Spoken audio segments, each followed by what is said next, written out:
नमस्कार.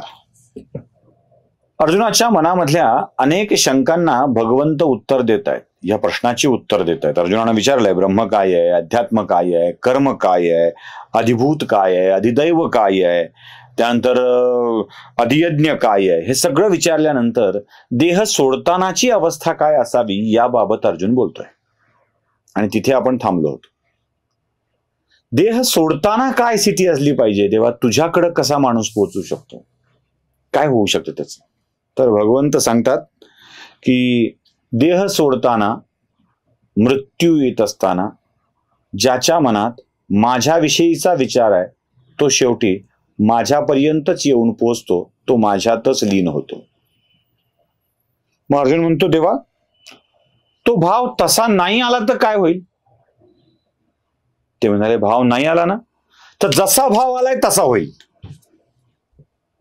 म्हणजे माझ्याविषयी विचार असेल तर माझ्याकडे येईल, माझ्याविषयी विचार नसेल, ज्याचा विचार असेल त्यात तो अडकून पडेल, ते होत राहील. मग अर्जुन म्हणतो, देवा या सगळ्यातून एक सोपा उपाय सांगा की तुमच्या ठाई लीन होण्यासाठी, तुमच्यापर्यंत पोहोचण्यासाठी आणि मृत्यूसमयी जीवनाच्या अंतिम क्षणी तुमचाच विचार मनात येण्यासाठी काय करायला हवं. ते मनोबुद्धीनी सगळे, मन आणि बुद्धीनी जे मला शरणी येतात ना, त्यांच्या मनात त्यांच्या अंतिम समयी माझ्याबद्दलच विचार राहतो आणि ज्यांच्या मनात माझ्याबद्दल विचार राहतो ते माझ्यापर्यंतच पोहोचतात. म्हणून तुझी मन आणि बुद्धी मला अर्पण कर. ज्या दिवशी मन आणि बुद्धी अर्पण करशील त्या दिवशी होईल. देवा त्याने तुमचा लाडका होता येतं. इथे मात्र देव जरा खोडसाळपणा करतात. अर्जुना सोड, तू माझा लाडकाच आहेस, कारण तू तुझी मन आणि बुद्धी मला अर्पण केलेली आहे. आता जरा भंजाळलेला आहे सोड, पण बाकी सगळ्या गोष्टी मात्र तशाच आहेत की ज्या तुला चालतील. आता गंमत अशी आहे, युधिष्ठिराचं यक्ष प्रश्नाचा एक गोष्ट तुम्हाला आठवते ना, या महाभारतात आपण सांगितली आहे यक्ष प्रश्नातली गोष्ट. त्यातला यक्ष प्रश्नातला एक यक्षाने विचारलेला युधिष्ठिराचा प्रश्न आहे.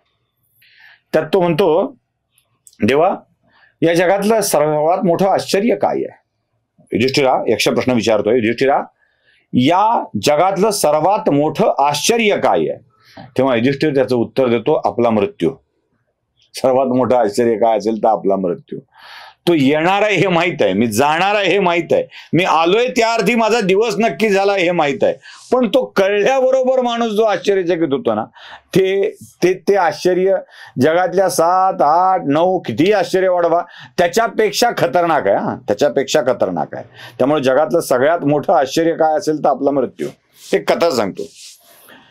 एक असाच उन्हाळा मुलगा होता. उन्हाळ अगदी व्रात्य, सगळ्या गावाला त्रास दिलेला, ज्या गावानी म्हणजे याला हा कधी एकदा याची त्रास कटकट मिटेल असं वाटावा असा. बाप आधीच निघून गेलेला, त्यामुळे एकटी आई घरी, आणि या एकट्या आईच्या डोक्याला ताप झालेलं हे पोरगं. काही धड नाही, प्राण्यांची काळजी घेणं नाही, गाईला चारा टाकणं नाही, गावातल्या लोकांच्याकडून कर्ज घेणे, मागितल्यावर त्यांना शिव्या देणे, भांडणं करणे, मारहाण करणे, आईची नीट काळजी न घेणे, आईलाही त्रास होईल अशा सगळ्या गोष्टी करणे.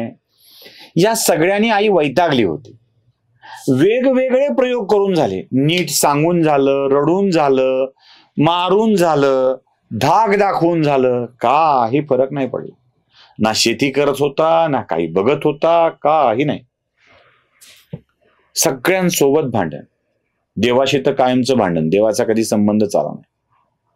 एक दिवशी झालं काय, गावच्या बाहेर एक झोपडी बांधून एक साधू राहायला आलेत असं त्या म्हातारीला कळलं. आणि हे साधू आपल्या ज्ञानाने, आपल्या चमत्काराने अशा अनेकांना नीट करतात असं तिला कळलं होतं. यांच्याकडे सिद्धी आहे, त्यांना योगसिद्धी प्राप्त झालेली आहे, आणि ते आपल्या योगाच्या जोरावर अशा अनेकांना दुरुस्त करतात असं तिला वाटलं. आता हे कळल्यावर तिच्या मनात, आईच्या मनात वेडीच आशा जागी होते. आणि ती वेडी आशा जागी झाली. तिनं कसा बसा गावच्या बाहेर असलेल्या त्या साधूकडे जाण्यासाठी आपल्या मुलाला पटवलं आणि ती त्याला घेऊन निघाली. गेली. पुढे गेल्यावर साधूच्या आश्रमात गेली. थोड्या वेळानंतर साधूंनी दर्शन दिलं आणि त्या मुलाकडे ते बघू लागले. म्हणाले, महाराज याला जरा काहीतरी समजावून सांगा, बघा काय जमतंय का ते. एकटक त्या मुलाच्या डोळ्यात डोळे घालून साधू बघत होते आणि त्याच वेळेला आपल्या भुर्जपत्रावरती काही नोंदी करून ठेवत होते. त्याच्या कपाळाच्या रेषेकडे बघ, हाताच्या रेषेकडे बघ, हे करत करत करत करत त्या नोंदी करून ठेवत होते. आणि त्यांनी त्या मुलाच्या समोरच आईला सांगितलं, बाई खूप उशीर केलाय हो तुम्ही यायला. म्हणजे महाराज का बरं? अहो झालं, माझ्या गणिताच्या प्रमाणे जे कधीही चुकत नाही, मी मांडलेलं गणित आजवर चुकलेलं नाहीये.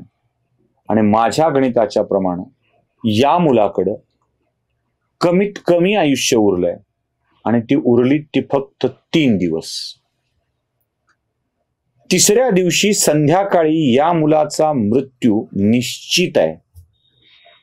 याचं आयुष्य इतकं कमी उरलंय की यानं आता सुधारून सुद्धा फायदा नाही, या स्थितीला तो आहे. त्यामुळे याच्या सुधारण्यासाठी मी काय मंत्र सांगू? बाळा तुला फक्त एवढंच सांगतो, आयुष्याच्या अंत्यसमयी तुला काही बरं व्हावं वाटत असेल तर तिसऱ्या दिवशी जेव्हा मरणाला काही कालावधी शिल्लक असेल तेव्हा माझ्याकडे ये, थोडा वेळ या आश्रमात घाल, म्हणजे तुला किमान सद्गती तरी लाभेल. 1 तासभर संध्याकाळचा तुझ्या शेवटच्या आयुष्यातला तासभर माझ्यासोबत घालव, या आश्रमात घालव, तुझं भलं होईल.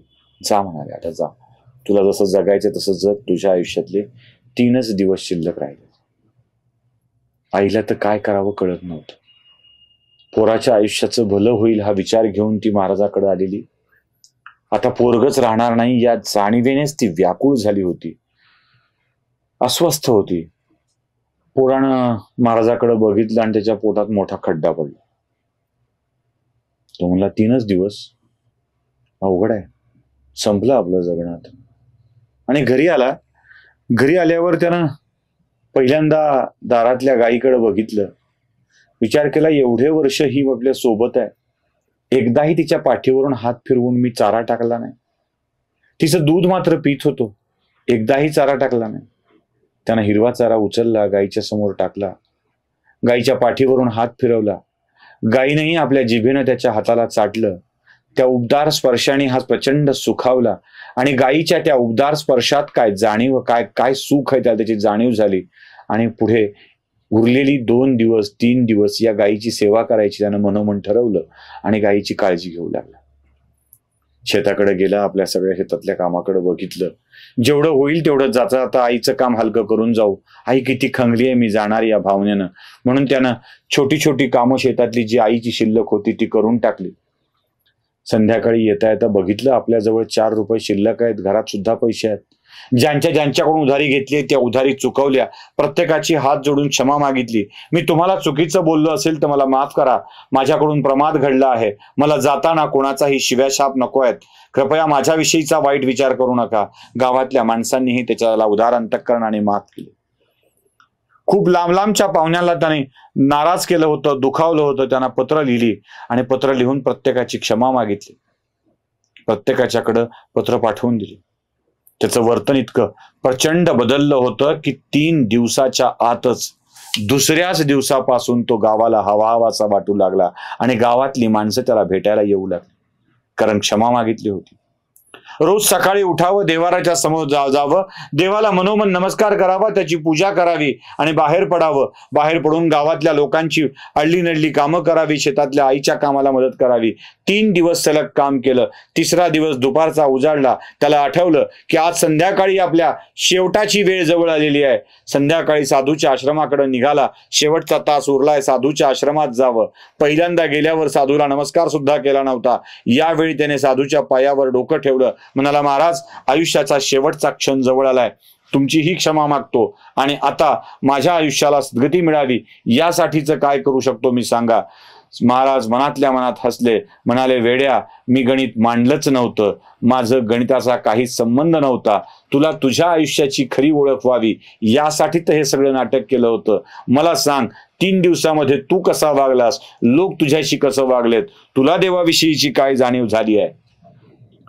त्यानं सगळं आठवलं. म्हणाला, महाराज मला या सगळ्याची जाणीव झाली आहे. मी चांगलं वागलो, लोक माझ्याशी चांगलं वागले, मी देवाची आठवण केली, देवानीही मला तेवढंच प्रेम दिलं.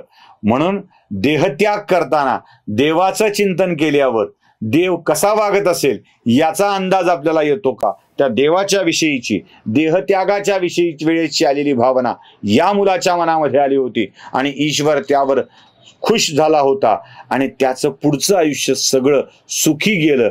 आणि मृत्यूसमयी त्याच्या मनामध्ये असाच विचार आला होता, अर्जुना, ज्याच्या मनात मृत्यूच्या वेळी माझा विचार येतो तो माझ्यापर्यंत येऊन पोचतो आणि येणार नसेल ना तर मन आणि बुद्धीनी मला शरण ये, म्हणजे तुला आपोआप माझ्यापर्यंत पोचता येईल, तसा तूही माझ्याजवळ पोचणार आहेसच. नमस्कार.